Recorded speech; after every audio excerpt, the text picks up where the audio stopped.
佮来看到1940年来完工的国家广播文物馆，以前是号做台北放送局民雄放送所。到呾内底也佮保留真侪古董的广播设备，为着要互民众知影这段过去历史，官方呾嘛举办各种活动，希望互国家广播文物馆成做文化交流的平台。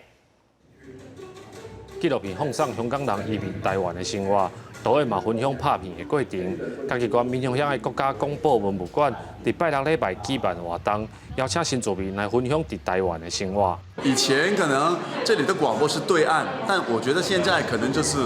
全球，特别是香港跟台湾连接起来以后，有没有一些新的看法？所以来到这个民雄这边，我觉得希望也可以有刚才那种广播扩大的这个效果。东南家有迄个实境游戏。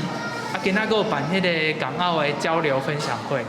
另外就是咱个有多元族群的迄个市集。我感觉讲，这其实伫咱民雄有遮尔多元的这个环境，其实最好，因为阮囝嘛是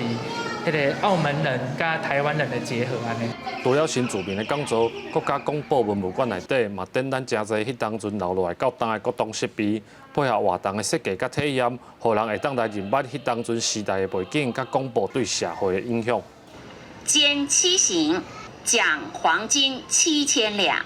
咱这个国家广播文物馆呢，进前是中央广播电台的真民雄分台。较早伫咧日本时代是日本对南洋广播的一个所在。伫咧战后变做是中央广播电台对东南亚广播的一个基地。